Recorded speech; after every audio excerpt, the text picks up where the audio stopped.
Hello Prashanth అక్క. రాజేంద్ర అక్క అక్క బాగున్నారక్క? బాగున్నా. ఎక్కడున్నావు? అక్క బెంగళూరులో ఉన్నానక్క. ఓ బెంగళూరు. అదే ఇక్కడ పీజీలు స్టార్ట్ చేస్తున్నానక్క, ఒక 2 పీజీలు అవి కట్టిస్తున్నానక్క. ఓ ఇక్కడ లేవా నువ్వు? అంటే ఆ పీజీలు అయ్యేదాకా ఒక 8 నెలల నుంచి వస్తా పోతా ఉన్నానక్క. నెక్స్ట్ వీక్ వస్తున్నానక్క నెల్లూరుకి. ఓ ఓకే ఓకే సరే. అక్క అక్క అక్క సరే, ఎందుకు చేశానంటే చెప్పండి అక్క. నువ్వు ఇప్పుడే చెప్పొద్దు. లేదు లేక ఎవరికి చెప్పను లేక నాకు కొంత అర్థం అవుతా ఉందక్క. ఊరికి పోటీ చేయమని అడుగుతున్నారు వాళ్ళు ఇప్పుడు అదే టీడీపీలో. అదే అదే నాకు అర్థమైంది అక్క. అక్క అక్క అది ఎట్టంటది అనేది నాకు తెలీదు. అక్క ముందు వాళ్ళు సర్వేపల్లి అడిగితే మాకు సర్వేపల్లి వద్దని చెప్పాము. అక్క ఎందుకంటే ఈ కాన్స్టిట్యున్సీలో రాదు కదా. అవునక్క అవునక్క. సో వాళ్ళు అప్పుడు కోవూరు తీసుకోమని చెప్పారు. అక్క ఫస్ట్ ఈ ఆదాల ప్రభాకర్ కూడా వస్తానని చెప్పినప్పుడు వాళ్ళ అల్లుడికి ఏదో చెప్పారు. అక్క ఇప్పుడు ఆయన మానేశాడు, మళ్ళీ వెనక్కి పోయేశాడు ఆయన. అవును కిరణ్ అక్క. ఆయన ఏందో పేమెంట్ తీసుకొని ఏదో చేశాడు. మనమైతే ఇంకా వాళ్ళు వెనకబడే ఉన్నారు, మమ్మల్ని వదలటం లేదు ఎవరు. రోజు ఇంటికి వస్తారు, ఫోన్ల మీద ఉన్నారు. నాకు కూడా ఇష్టం లేదు మారడం అసలు. అవునులేక ఫస్ట్ నుంచి నాకు ఈ పార్టీ ఇష్టము, దానివల్లే. కానీ మరీ వాళ్ళు ఈ మాదిరి చేసేటప్పుడు అన్నని కన్విన్స్ చేయలేకుండా అన్న ఒకటే మాట్లాడుతున్నారు, అంటే నాకు ఇంత అవమానం జరిగినా మళ్ళీ నువ్వు దాంట్లోనే ఉండమంటావా, నేను ఉండను అన్నారు. సరే గమ్ముగా అయిపోదాము అని చెప్పా నేను. అంత చేతగాంతనంగా నేను ఎందుకు ఉండాను, నాకేమి రాజకీయం అవసరం లేదు, పోటీ చేస్తా నేను. గెలిస్తా, ఓడిపోతే ఓడిపోతా, తర్వాత క్వైట్ గా అయిపోతా నేను, అంతేగాని పోటీ చేయకుండా నేను ఉండను అంటున్నాడు ఆయన. సో అది ఇప్పుడు జరుగుతుండేది. సో ఇప్పుడు వీళ్ళేమో అందరూ బట్టి నాకొద్దులే ఉత్తి ఎంపీ ఎలక్షన్ చేసుకోండి అంటే, లేదు అక్కడ దినేష్ కి తక్కువ ఉంది, మైనస్ లో ఉన్నాడు, మీరైతే ప్లస్ అవుతది అని చెప్పి పట్టుకొని ఉన్నారు వాళ్ళు. అదైతే వాస్తవం.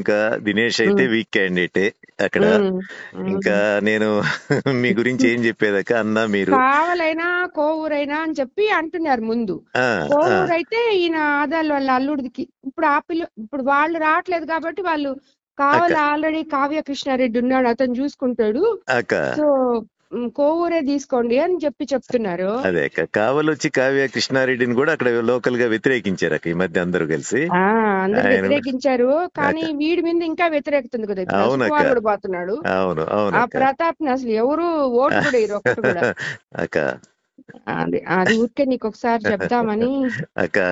నాకు పాపం ప్రసన్న అన్న అనే తలకే నాకు కూడా ఇదిగా ఉంది. అదే కదక్క, అందరూ ఇంట్లో వాళ్ళం అయిపోతుంది. అదే కదక్క, కానీ వాళ్ళు చెప్పినప్పుడు ఇంకా అది మీరు ఆలోచించుకోవాలి కదా రాజకీయాల్లో. మళ్ళీ అన్నకు కూడా ఏంటంటే టీడీపీలో వెళ్తున్నాం కాబట్టి అటు వైఎస్ఆర్సీపీ వాళ్ళు కూడా ప్రెషర్ గానే ఉంటది. ప్లస్ ఎక్కడో ఇప్పుడు ఆత్మకూరులో అయితే ఒక 10,000 కూడా మెజార్టీ రాదు, 10,000 తగ్గద్ది. అవునక్క, ఎందుకంటే విక్రమ్ బాగా చేస్తున్నాడు, రామనారాయణ పోయినా కూడా ప్రాబ్లం అవుతుంది.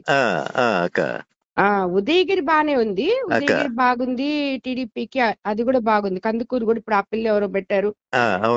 ఇది నేను ఇంత మాట్లాడుతా ఉన్నప్పుడు వాళ్ళు కందుకూరు కూడా అనౌన్స్ చేయించేశారు. ఇంకా నా వెనకాల ఎందుకే మీరు పడ్డం, మీరు ఏమైనా చేసుకోండి అని నేను కూడా వదిలేసాను. అది నేను మధ్యస్థంగా ఏం చెప్పలేను. నాకు మీరు అన్న ఇద్దరు కావాలి కదా. ఈ మధ్య ఏంటంటే నేను కూడా కొంచెం అన్నకు దూరంగానే ఉన్నానక్క. చూస్తుంటారా వీడియోలో చెప్తూ పెడుతున్నావు కదా. అదే కదక్క. అదే ప్రతి ఎలక్షన్ అప్పుడు మీకు అందరికి మామూలు ఇది అవి ఉంటాయి కానీ అక్క మాకెప్పుడు పెద్దగా లేవక్క. మేము పోయి తిరిగేది చేసేది, అన్న గెలుపు కోసం గట్టిగా కృషి చేసేవాళ్ళము అన్ని ఉండేదక్క. లాస్ట్ టైం కూడా రాహిన్ కూడా తిరిగాడు అన్న కోసం, ప్రసన్న కోసం. రజిత్ పెద్దగా తిరగలేడు. ఇది చెప్పకు రాజేంద్ర, ఇప్పుడే నేను ఇంకా కన్ఫర్మ్ కూడా చేసుకోలేదు. మేమైతే ఇంకా యాక్సెప్ట్ కూడా చేయలేదు దానికి. వాళ్ళు చెప్తా ఉంటే ఇదే చెప్పా నేను, బంధువులు కదా అది ఇది అని. సర్వేపల్లి అంటే కూడా అదే చెప్ప, వద్దు నాయన నాకెందుకు సర్వేపల్లి, ఆయన లేదమ్మా నువ్వు గెలుస్తావు అంటాడు ఆయన. గెలవనని కాదు, అదేలేండి. నాకు ఇష్టం లేదు సర్వేపల్లిలో పోయేయడము. అవునులేక, అది మరీ డైరెక్ట్ కదక్క. వద్దు వద్దు అని చెప్పాను నేను అక్క. అంటే ఇంకా అంటే ఆయనకి టికెట్ ఇవ్వమనే చెప్పారులే వాళ్ళు, ఆయనకి ఇవ్వట్లేదు అందుకని చెప్పి సర్వేపల్లి తీసుకోమనే చెప్పారు. అవునులేక, ఎవరు లేకపోతే ఆయనకి ఇస్తారు కదా పాపం. అంతే కదక్క, అంతే కదక్క. సరే రాజేంద్ర, అట్లేక, అట్లేక. సరే.